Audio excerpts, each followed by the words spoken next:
நாம இன்னைக்கு பாக்குற இந்தியாவோட கலாச்சாரம், மதம், சமூகம் இதுக்கெல்லாம் ஆணிவேர் எங்க இருக்குன்னு தேடினா நாம நேரா வேத காலத்துக்கு தான் போகணும். ஒரு பெரிய நாகரிகம் எப்படி உருவாச்சுங்கிற கதையத்தான் இந்த பகுதியில நாம பார்க்க போறோம். ஒரு நிமிஷம் யோசிச்சு பாருங்க. ஆடு மாடு மேய்ச்சிட்டு ஒரு இடத்துல இல்லாம திரிஞ்சிட்டு இருந்த ஒரு பழங்குடி கூட்டம் எப்படி எப்படி உலகத்தோட மிகப்பெரிய நாகரிகங்கள்ல ஒண்ணுக்கு அஸ்திவாரம் போட்டிருக்க முடியும்? நம்ப முடியல இல்லையா? இந்த நிவேரத்தமான மாற்றத்தோட கதை தான் இது. ஓகே, வாங்க இந்த கதையை நாம ஆரம்பத்துல இருந்தே ஆரம்பிக்கலாம். அதாவது சிந்து சமவெளி நாகரிகம் சரிஞ்சதுக்கு அப்புறம் இந்திய துணைக்கண்டத்துல ஒரு புது சகாப்தம் எப்படி ஆரம்பிச்சதுன்னு பாப்போம். வேத காலம்னு சொல்றது சொன்னா கொஞ்ச வருஷம் இல்ல, கிட்டத்தட்ட 1000 வருஷம் நீண்ட ஒரு பெரிய பீரியட். இது பாத்தீங்கன்னா சிந்து சமவெளி நாகரிகம் முடிஞ்சதுக்கும் அதுக்கப்புறம் மகா ஜனபதங்கள்னு சொல்ற பெரிய பெரிய நகர அரசுகள் உருவாகிறதுக்கும் நடுவுல ஒரு முக்கியமான பாலமா இருந்திருக்கு. சொல்லப்போனா இது ஒரு டிரான்சிஷன் பீரியட், ஆனா ரொம்ப ரொம்ப முக்கியமான ஒரு காலம். சரி, அந்த காலத்தை பத்தி நமக்கு எப்படி இவ்ளோ விஷயங்கள் தெரியுது? அதுக்கு முக்கிய காரணமே இந்த வேதங்கள் தான். இது வெறும் புத்தகங்கள் மட்டும் கிடையாது, பல தலைமுறையா வாயாலே சொல்லப்பட்டு மனப்பாடம் செய்யப்பட்டு அடுத்த தலைமுறைக்கு கொண்டு போன புனிதமான பாடல்கள், மந்திரங்கள், சடங்குகள்னு ஒரு பெரிய தொகுப்பு. யோசிச்சு பாருங்க, வேற எந்த எழுத்துப்பூர்வமான ஆதாரமும் இல்லாத அந்த காலத்துல இது கிட்டத்தட்ட 1500 வருஷத்துக்கு முன்னாடி இருந்த ஒரு ஆடியோ ரெக்கார்டிங்க கேக்குற மாதிரி. சரி, இந்த வேதகால மக்களோட ஆரம்ப கால வாழ்க்கை அது எப்படி இருந்துச்சு? அவங்க எங்க வாழ்ந்தாங்க? அவங்களோட சமூகம் எப்படி இருந்துச்சு? வாங்க பார்க்கலாம். பாருங்க, ஆரம்ப காலத்துல வேதகால மக்கள் பெரிய பெரிய சாம்ராஜ்யங்களை எல்லாம் கட்டல. அவங்க பெரும்பாலும் இன்னைக்கு இருக்கிற பஞ்சாப் பகுதியில கால்நடைகளை மையமா வச்சு அங்கேயும் இங்கேயும் அலைஞ்சு திரியிற ஒரு வாழ்க்கையை தான் வாழ்னாங்க. அவங்க பழங்குடி குழுக்களா இருந்தாங்களே தவிர பெரிய அரசுகள் கிடையாது. சமூகம் முழுக்க முழுக்க தந்தை வழி மரபை ஃபாலோ பண்ணுச்சு. அவங்களோட வாழ்க்கை முறை, நம்பிக்கை இது எல்லாத்தையும் பத்தி தெரிஞ்சுக்க நமக்கு இருக்கிற ஒரே சோர்ஸ் அவங்களோட முதல் நூலான ரிக்வேதம் தான்.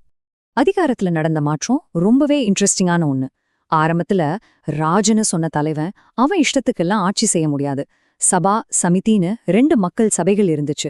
அவங்க ஓகே சொன்னாதான் அவன் ராஜாவாவே இருக்க முடியும். ஆனா போக போக காலம் மாற மாற இந்த நிலைமை அப்படியே தலைகீழா மாறுச்சு. ராஜாவோட பையன்தான் அடுத்த ராஜாங்கிற பரம்பரை ஆட்சி வந்துச்சு. மன்னனை கடவுளுக்கு நிகரானவனா, சமூகத்தோட பாதுகாவலனா பார்க்க ஆரம்பிச்சாங்க. பவர் மெதுமெதுவா ஒரு இடத்துல குவிய ஆரம்பிச்சுது.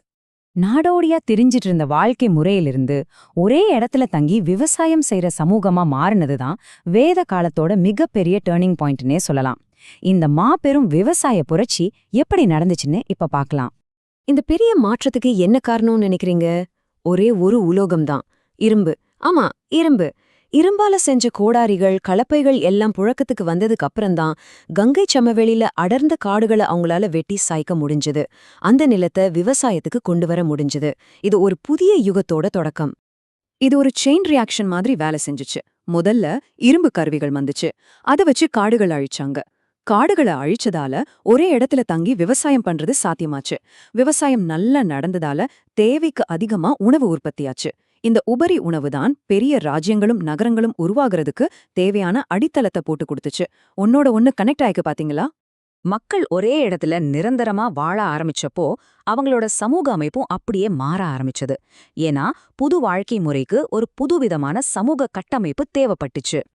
இந்த புதிய கொஞ்சம் சிக்கலான சமூகத்தை ஒரு ஒழுங்குக்கு கொண்டு வர வர்ண அமைப்புங்கிற ஒரு சமூக படிநிலை உருவாச்சு.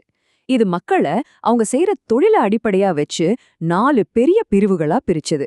பிராமணர்கள், அதாவது பூசாரிகள் மற்றும் அறிஞர்கள்; க்ஷத்ரியர்கள், அதாவது ஆட்சியாளர்கள் மற்றும் வீரர்கள்; வைசியர்கள், அதாவது வியாபாரிகள் மற்றும் விவசாயிகள்; கடைசியா சூத்திரர்கள். மத்த 3 பேருக்கும் சேவை செய்யறவங்க.